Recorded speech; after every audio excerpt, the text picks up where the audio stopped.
Imagine a kingdom surrounded by golden mountains, where birds sang as if in a temple, and the scent of flowers seemed to float in the air at all times. It was there, in the heart of ancient India, that a baby was about to be born, a baby who would change the fate of the world. But no one knew it yet.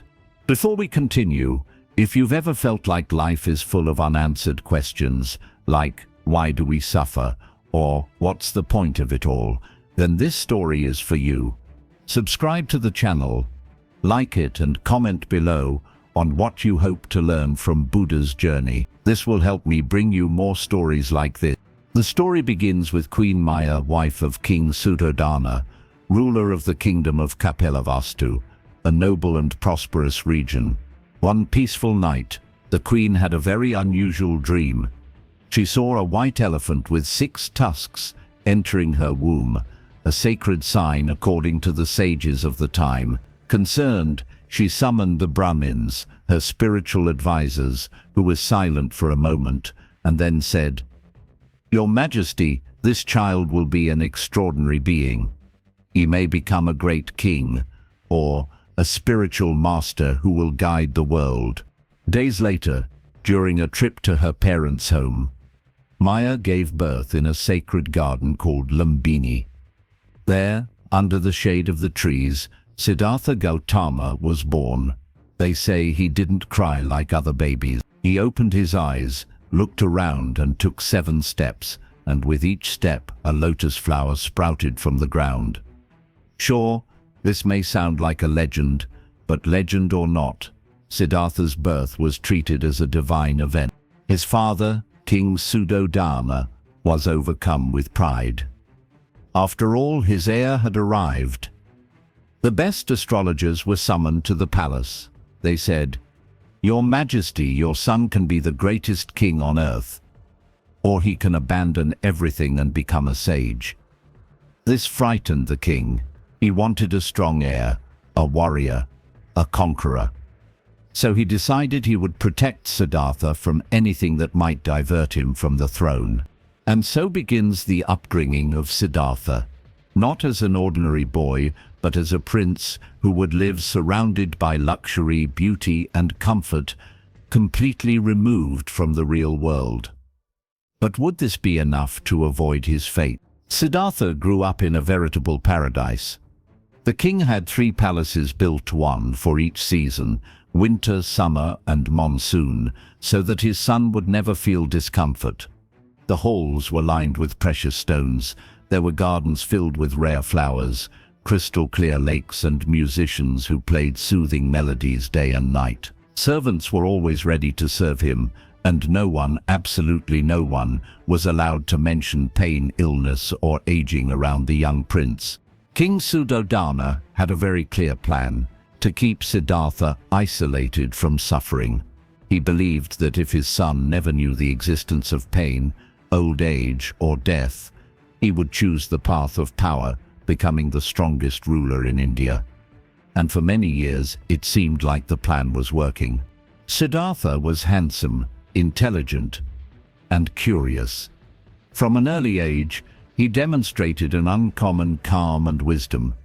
He was kind to everyone, treating even his servants as equals, a rarity for royalty at that time. He received the finest education. He studied art, philosophy, politics, and learned to fight with swords and bow and arrow. Everything indicated that he was ready to become king. When he reached his youth, the king arranged for Siddhartha to marry Yashodhara, a princess as beautiful as she was wise.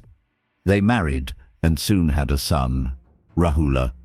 To the outside world, it seemed like the perfect story. The prince had it all: wealth, family, power, respect. But inside, Siddhartha was beginning to feel something strange, emptiness.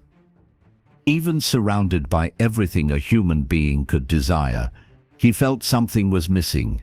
It was as if a question was growing silently within him. Is this all? Is there something beyond these walls? And it was precisely this restlessness that led him to do something forbidden. Asked to leave the palace and see the world outside, even if only for a moment. One morning, Siddhartha, now nearly 30, asked his trusted charioteer, Channa, to take him for a ride outside the palace walls. This was practically an act of rebellion since birth. He had been kept away from the real world, as if living inside a gilded bubble. The king tried to stop him, but Siddhartha insisted, and it was on that day that he had his first reality check. As he was strolling through the city, he spotted a hunched man with wrinkled skin, white hair, and trembling hands. It was the first time he had seen an elderly man. Confused, he asked, "Channa, what's wrong with that man? Why does he walk like that?" The coachman replied matter-of-factly, "He's old, sir. It happens to all of us eventually." Siddhartha fell silent. For the first time, the impermanence of life knocked on his door. The next day, curious and restless, he wanted to go out again. And this time, he saw a man with a body covered in sores, moaning in pain. He was sick. "Is this also common?" he asked. "Yes, my lord. Everyone is subject to illness, rich or poor." The pain of others began to become real to Siddhartha. He, who had never felt discomfort, began to realize that suffering was everywhere. He had simply been spared from seeing it. On a third stroll, he saw something even more frightening: a funeral procession. A body was being carried, surrounded by mourners. "What's happening there, Channa?" "It's death, sir. That person is gone. We all die someday." It was as if the ground had dropped out from under his feet. Siddhartha, the perfect prince, who lived surrounded by beauty and youth, had to face the harshest fact of existence.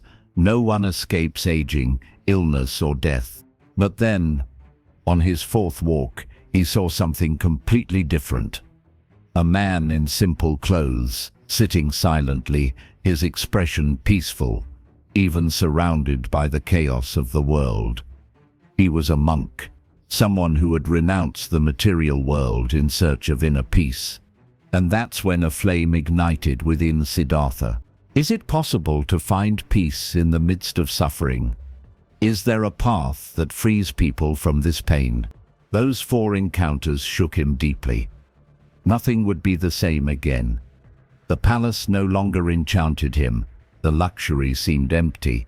Now he wanted to understand life, to find answers that no amount of gold could buy. The nights in the palace were no longer restful. Even lying on silk sheets, Siddhartha felt suffocated. Images of the old man, the sick man, the dead man, and the monk wouldn't leave his mind.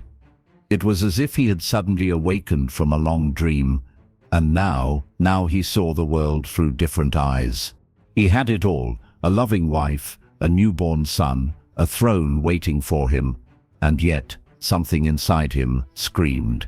It screamed for meaning, for freedom, for answers. In silence, in a dawn where even the wind seemed to hold its breath, Siddhartha rose from bed.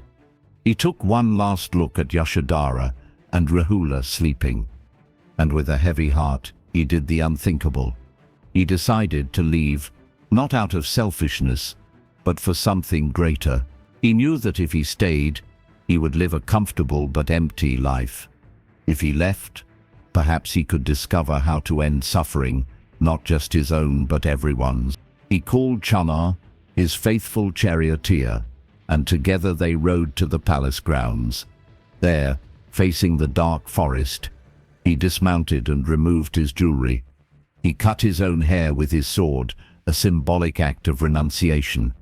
He took off his royal robes and donned the simple rags of a beggar. "Take this back, Channa Murti. Tell my father that I did not die, but was born again." It was the most memorable moment of his life. The prince became a pilgrim.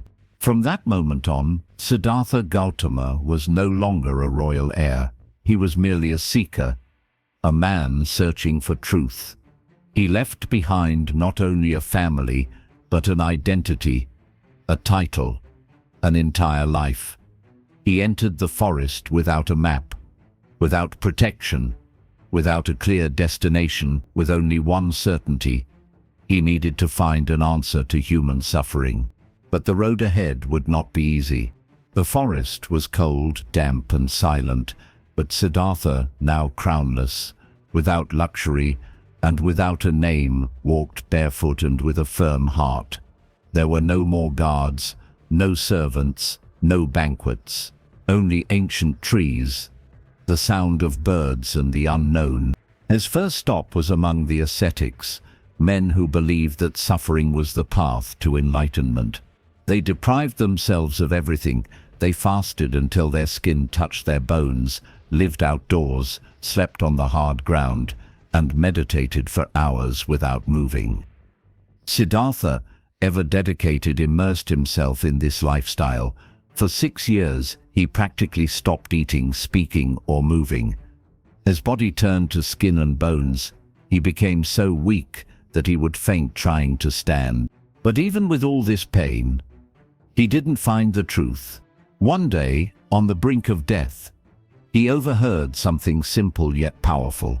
It was a young peasant woman offering rice and milk to a passing monk.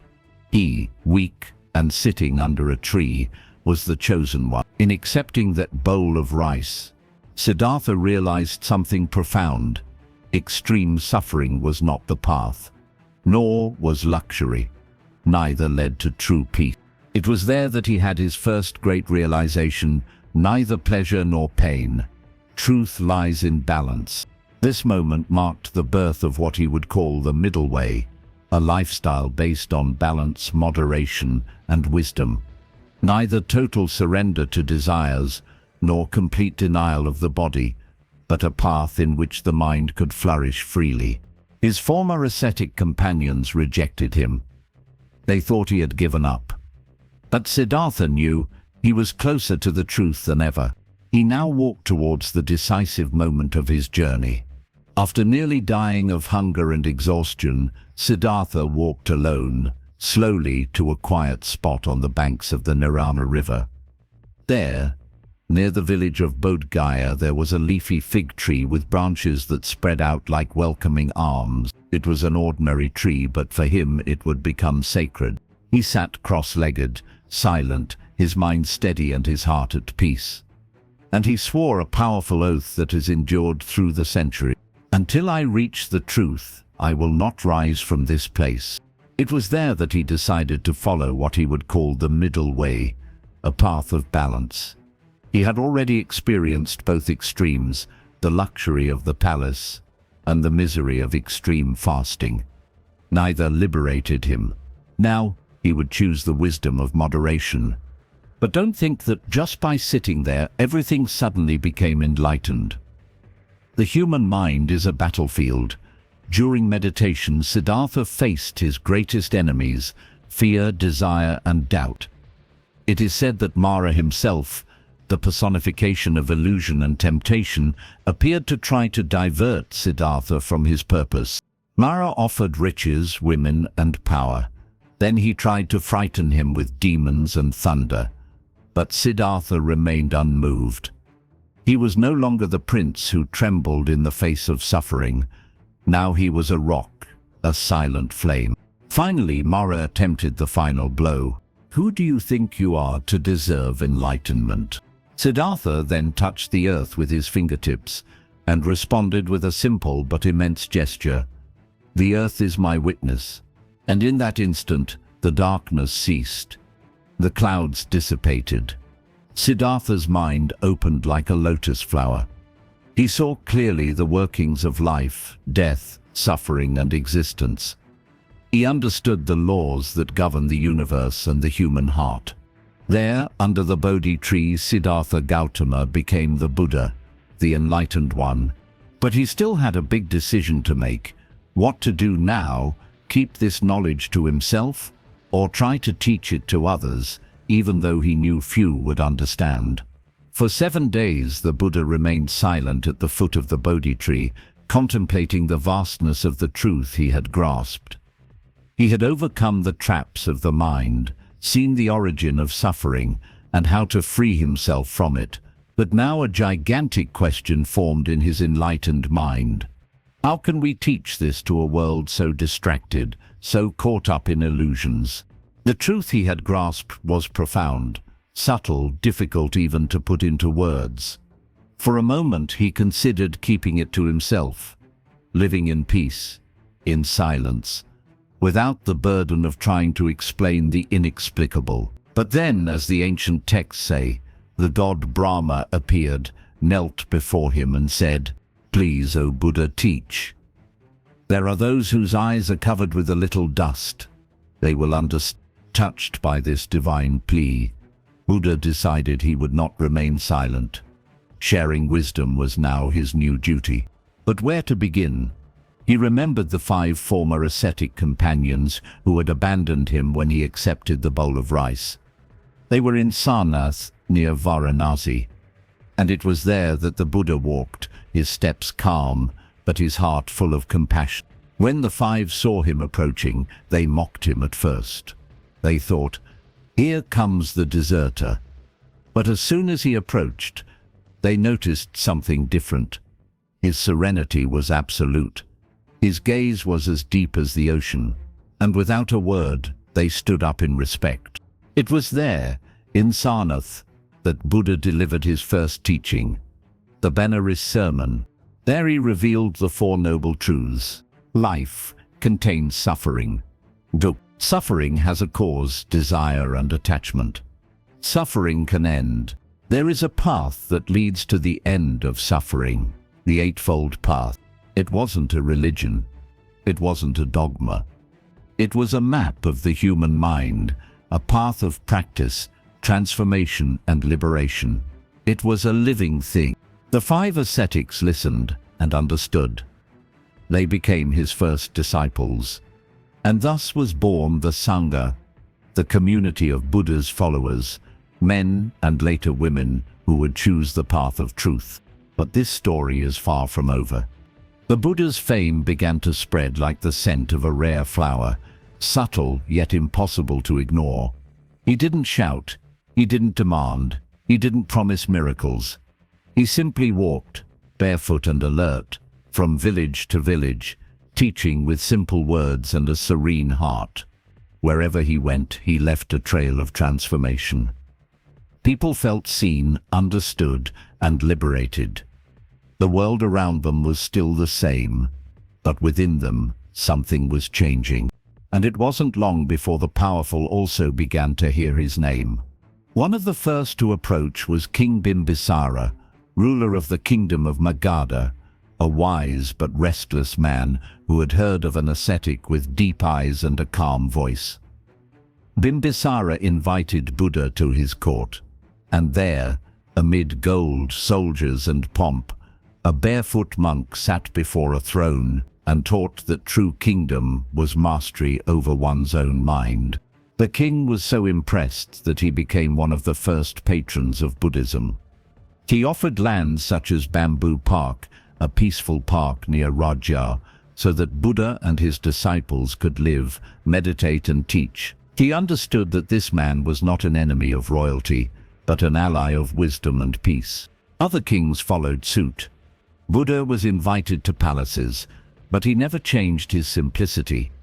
He rejected luxury, ate only what he received in alms, slept under trees and spoke with the same tone whether with a peasant or a king. He demonstrated that true nobility came not from blood, but from a free mind and a compassionate heart. And so a new kind of influence was born, one that didn't impose itself by force, but flourished by example. The Buddha didn't found an army, but he founded a community of seekers. He didn't conquer lands, but he conquered consciousnesses. His throne was the earth, his scepter was silence, and his crown was wisdom. And even with this growing influence, he remained unwavering, steadfast in his mission. But why did this man, so calm, start to bother the most conservative? India in Buddha's time was deeply structured around a rigid and hierarchical caste system. Society was like a pyramid, where each person was born destined for a place. At the top were the Brahmins, priests. owners of religious knowledge and rituals, and at the base were the untouchables, treated as invisible, as if their existence were a flaw in the world. And then, a man arose who said that wisdom did not depend on caste or origin. A man who taught that anyone, king or peasant, man or woman, rich or poor, could attain enlightenment. This was like a stone thrown into a calm lake. It caused ripples. Buddha didn't do it in anger, nor to provoke. He simply spoke clearly. He said that suffering was universal, and so was liberation. That complicated rituals were no more important than self-knowledge. That one didn't need to be born a Brahmin to be wise, one needed to cultivate the mind. For traditional Brahmins, this was a threat. They saw their power being questioned, their religious authority gently challenged. After all, if the people began to listen to the Buddha, who else would need the expensive rituals and exclusive ceremonies? Even so, Buddha never attacked them.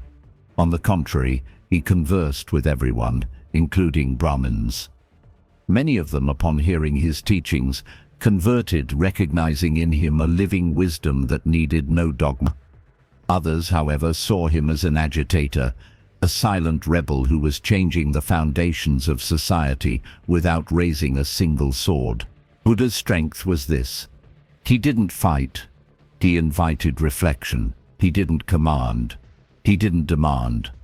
But his words had the power to dismantle ancient certainties with the delicacy of a petal and the firmness of a mountain. This challenge to the established order caused discomfort, but it also brought hope to millions. For the first time, the invisible could be seen. The silent could speak, the ignored could learn. And if this was already controversial, imagine when Buddha began to accept women into his monastic community, something completely unthinkable at the time. At that time, to say that a woman could attain the same enlightenment as a man was almost heresy. Society viewed women as destined for the home, obedience, and spiritual invisibility. And even Buddha, despite his open-mindedness, was initially reluctant to accept women into his monastic order. But history took a different turn thanks to a special figure, Mahaprajapati Gautami, his aunt and stepmother, the woman who raised him after Queen Maya's death. She was not just an adoptive mother. She was also a woman of strong spirit and profound insight. One day, with humility and firmness, she approached Buddha, accompanied by other noble women, and asked, "Allow us too to follow the path, as leaves follow the light." Buddha hesitated, perhaps because he knew it would generate resistance, perhaps because he considered the burden it would place on the Sangha. But Gautami did not give up. She and the other women shaved their heads, wore simple clothes, and walked for miles barefoot in the sun until they found him again. Faced with this demonstration of faith and dedication, Buddha relented. With some specific rules to protect and organize the new female community, he allowed women to be ordained as nuns. It was a revolutionary moment. For the first time in Indian history, women had equal access to spiritual life, the pursuit of enlightenment, learning and teaching. Many became sages, teachers, and poets. Their verses still echo in ancient texts, delicate, powerful, and enlightened. Buddha showed once again that liberation has no gender, no caste, no borders. That awakening is within every being, waiting only to be touched with attention, courage, and wisdom. This decision further strengthened the reach of his teachings. The Sangha grew, and with it, the impact of his message grew. But time passed. Buddha was already old, over 70. He walked less, spoke more calmly, and his disciples knew the end was approaching. Time had passed, like a calm river, and the Buddha's body, like all living things, began to show signs of wear. He was already 80 years old. His steps were slow, his voice softer, but his mind remained as clear as the sky at dawn. Buddha knew his time was coming, and he didn't fear death. After all, he had spent his entire life teaching that everything is impermanent, that change is the nature of everything that exists, even the enlightened one. During one of his last journeys, he arrived in the city of Kushinagar. The heat was intense. His body weary, he accepted the offer of a simple meal made by a humble blacksmith named Kunda. Afterward, his body began to fail. He was overcome by a sharp pain, which the texts describe as severe, perhaps food poisoning. He knew this was his moment. Then, with absolute serenity, he lay down between two sal trees, his head facing north, as was the custom among great masters. His distraught disciples surrounded him. Some wept, others just watched in silence, unsure of what to say. Buddha looked at them fondly and said his last words. Everything compounded is subject to dissolution. Work diligently for your own liberation. He left no promises, no dogmas, no threats. He left an invitation to awareness, to practice, to individual responsibility. And then, with his breathing becoming ever more subtle, he entered parinirvana, the final state of enlightenment, where there is no more birth or death, where the cycle of suffering is completely ended. There was no spectacle, just peace, deep and silent. The earth trembled gently, the texts say, and the flowers from the trees fell like rain, as if even nature itself bowed in reverence. But his departure wasn't the end. It was the beginning of something even greater. Buddha had departed silently, but the echo of his words, his gestures, and his compassion did not die with him. Instead, they spread like the sound of a bell struck in the wind, reaching places he had never set foot. His closest disciples, such as Ananda and Kassapa, began to organize the teachings they had heard directly from his mouth. They knew they could not let those words turn to dust. Thus began the first Buddhist councils, where monks recited, memorized, and transmitted the master's discourses. The carefully preserved oral tradition became a spiritual beacon for centuries. But something even bigger was coming. A few decades after Buddha's death, Buddhism reached the ears of one of the most powerful men in Indian history, Emperor Ashoka. He was a ruthless warrior, until one day, after witnessing the horrors of war, he fell into deep anguish. Seeking peace, he encountered the Buddha's teachings, and he was transformed. Ashoka not only converted to Buddhism, he spread it throughout Asia. He sent monks, built stupas, and engraved the principles of compassion and non-violence on stones and pillars throughout his empire. Under his influence, Buddhism reached Sri Lanka, to China, to Central Asia. It crossed borders, languages, and cultures. And the most impressive thing is that even with so many journeys and translations, the heart of the message remained intact. Suffering exists. It has a cause. It can end, and there is a way to do so. Buddha didn't want to be worshipped. He said, "Don't believe something just because I say so. Try it. Observe it. Find out for yourself." That's why, more than 2,500 years later, his words still resonate. Because he didn't offer ready-made answers, he offered a path, an invitation, a mirror. Today, Buddha's legacy lives on in silent temples, in golden statues, in mountain monasteries, but it also lives on in transformed lives, in awakened minds, in ordinary people trying to live with more awareness, compassion, and presence. And it all started with a prince who asked himself, why do we suffer? But the story is not over yet. While kings paraded on decorated elephants covered in jewels and accompanied by crowds, Buddha walked barefoot, with a bowl in his hand and a silence that spoke more than 1,000 words. He had no throne, no palace, no golden cell to retreat to. He didn't even own a pillow. He slept under trees, ate whatever was offered to him, rice, lentils, fruit, and wore a simple robe sewn from scraps of cloth. But wherever he went, he was received with reverence, and that confused a lot of people. How can someone who has nothing seem to have everything? How can someone who doesn't give orders be listened to with so much respect? The answer lay in his presence. Buddha didn't need to raise his voice. He simply entered a village, sat silently, and people naturally approached. It wasn't theatrics, nor forced charisma. It was a real presence, an awakened mind, a peaceful heart. He taught by example. When they said, happiness lies in consumption, he showed that true joy came from contentment with the essential. When they said, power lies in dominating others, he showed that true power lay in dominating oneself. And the most incredible thing, his simplicity did not diminish his authority. It increased it. Kings knelt before him. Generals listened in silence. Rich people left fortunes to follow in his footsteps. Why? Because Buddha was living proof that it is possible to live in the world without being its slave. That you can have a free soul even without holding anything in your hands.